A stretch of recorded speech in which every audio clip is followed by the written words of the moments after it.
everyone, welcome to CS Campus. We are going to start a series of C language and this is our first episode. What we are going to learn in this episode, we will learn why C is important. We'll set up your coding environment, we'll write your first program and execute that, and after that we'll discuss the summary of this episode and what will be our next step. So are you ready to dive into the C language? So first question is that what is a C programming? C is a general purpose programming language. If I say general purpose, which means if you want to create an operating system, compiler and embedded system, you can use a C language. It was originally developed by the Dennis Ritchie in 1970s and it's a foundation for many other languages, which means if you learn C, you can learn other languages so well. So the next thing is why learn C first. When you learn C, it builds the strong programming fundamentals and it teaches you about the memory variables and the how logics works, and it helps you to understand how actually computer works, right? So it's still used in real world systems like kernel and firmware and games, etc. So the tools that you need here, that is a IDE environment, development environment, that is a code block, Visual Studio you can use anywhere, but we are going to use code block, and a compiler and a computer running Windows Mac. So are you ready to start your programming journey? So we'll start your programming journey by setting up the coding environment first. So first we will learn how to install the programming environment. Okay, so you are ready? So we are using a code block here. So to install a code block on a Google, you have to type code block, and when you type code block, and it will lead you to the site of code block official site. This is a code block org. So you have to click on this code block, and here on the left hand side you will see the downloads is there. You have to click on the downloads, and here you have to click on the downloads the binary release.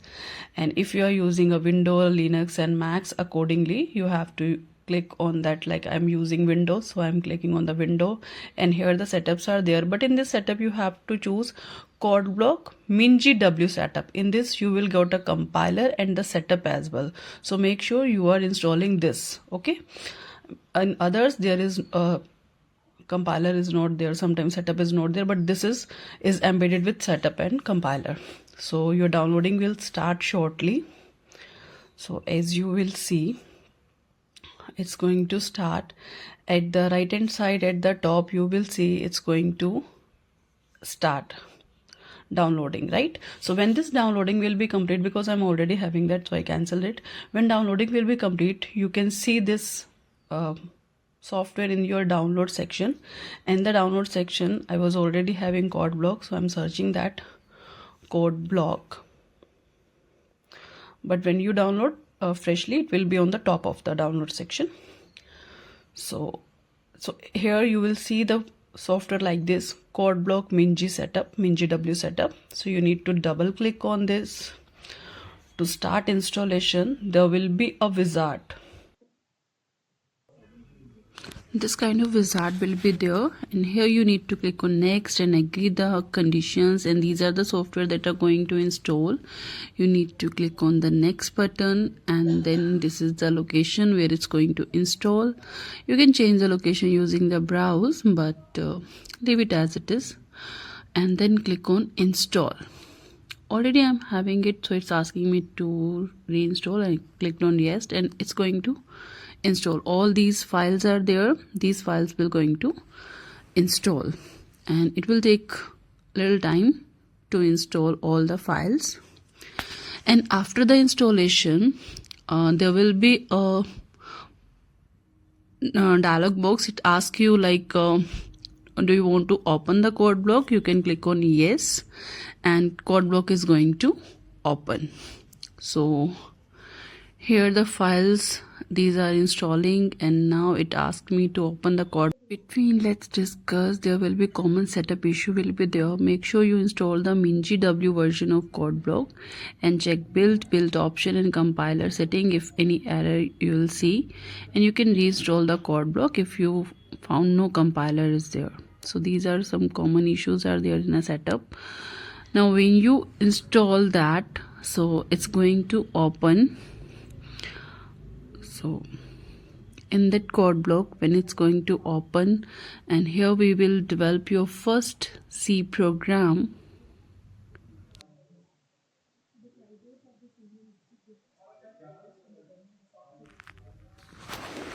So code block has been open, and here we will write your first program, first C program. And you can see in this window at the left hand side the project pan is there. Your project will be open here, and here where it's right start here, it will be the window where you will write your first program, and in the below there will be some compiler or any error if into your program, it will be going to display here. So here you can open the project, create a new project. But if you want to create your first file, click on the file, then new, and then click on project. Click on project, and here you have to choose which kind of project you want to create. So here you choose console application from all these. It's there, console application. Click on console application and then go. In here skip this, simply click on the next button. Then you have to choose either C or C++. If you want to code in the C language, you can choose C, otherwise C++, because code block you can choose for both the languages, C and C++.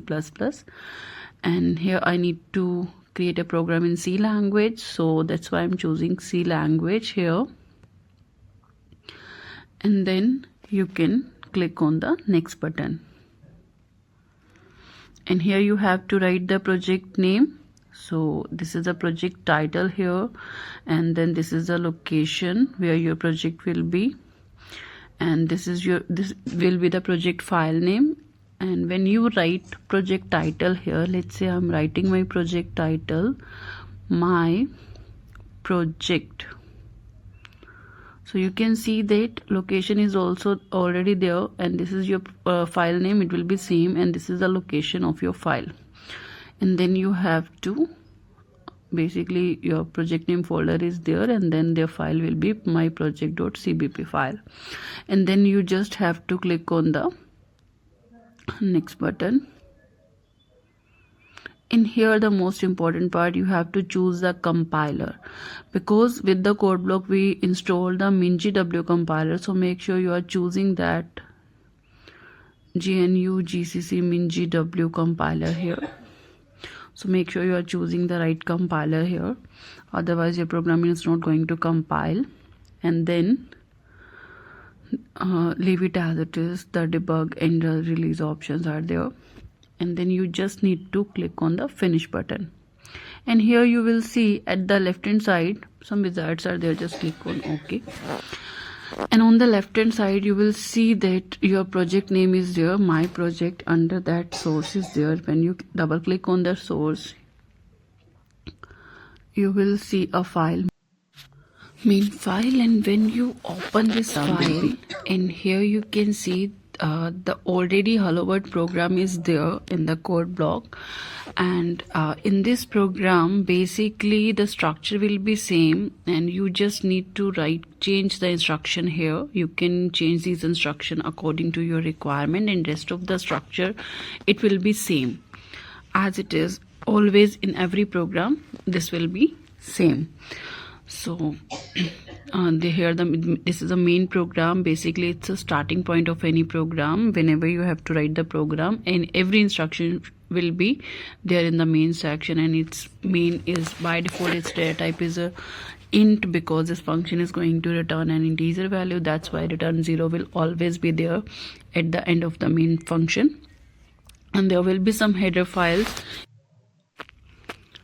but let's discuss all the structure in the statements one by one.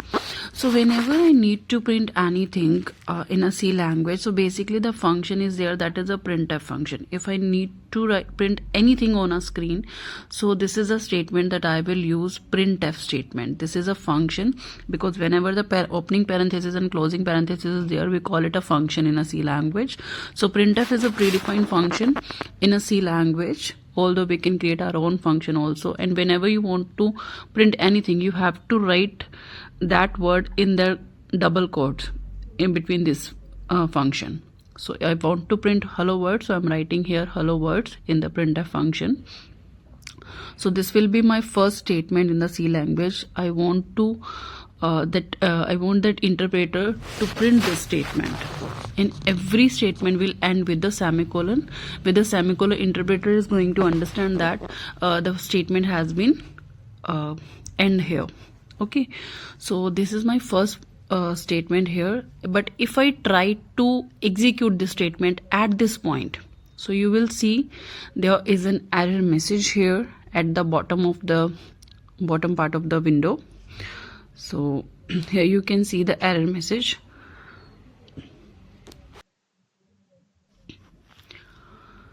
So this is the error message here.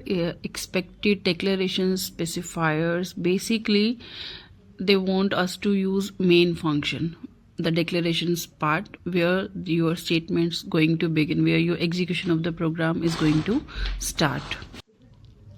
So here we have to write, always we have to write a main function here, and between this main function, these curly braces are declaring the scope of the main function, where it has been started and where it's going to end.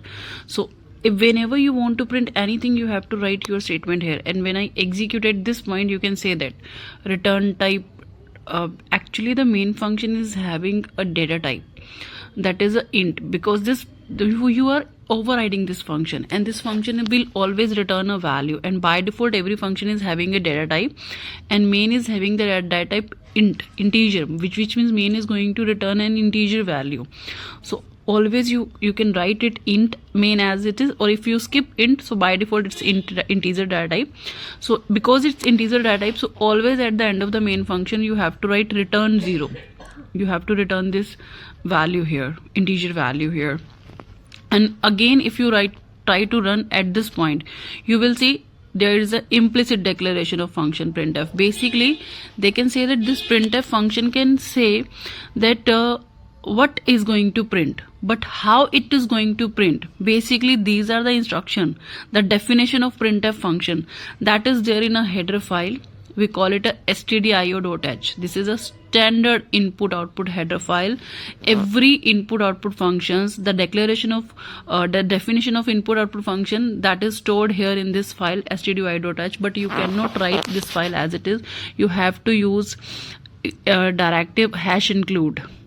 First you have to use this directive. Whenever you want to include any header file in your program, you have to write it like #include, and then in the angle braces you can write the this name, your header file name. You can use double quote also instead of these angle braces. These two statements are there that you can use. So this is now the your first program, hello world, with the proper structure. So basically the structure says that every time you have to use main function to write your statement, and for this printf function, if function is there, you have to use header file. And now I execute this function, and now you can see the result over there on your screen, that is the hello world is printed over there. And if I want to print, let's say with the hello world, I want to print in the next statement I write next statement. I want that in the next statement it should be print goodbye. This is a second statement. But when you try to execute, you will see that I use two different statements, hello world and goodbye. I expected that the answer will be hello world and goodbye, but no. Here you can see that answer will be in a one line. Why? Because here every time if you want to print anything in the next line, so there will be a escape character that you need to use, that is \n. So \n will cause a control to move shift in the next line. So here it's going to print hello world, then with the \n it's going to shift to the next line, and in the next line it's going to print goodbye. And if in the next line I want to print see you again, so I'm writing here \n, see you in the next video, right? So now this statement is going to print these three statements in three different lines. You can see there. Let me execute it. and you can see the output here in the three different line: hello world, goodbye, and see you in the next video. So I hope you understood each and every time why we are using int, main, stdio, everything here. So now I want you to practice, and you need to write a program here.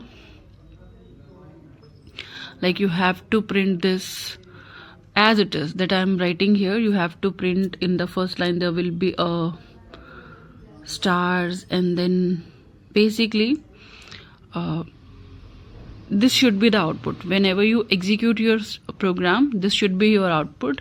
Practice this, and I see you in the next video, and there we will discuss next programs. So what will be the next? We will discuss the summary in the next step. Let's discuss here. So we created your first program, we installed the code block, we run your program. In the next lesson we will discuss about variables and data type in C, how you can work with the variables. So if you like this video, share it with your friends, subscribe this channel, and press bell icon. So see you there in the next video.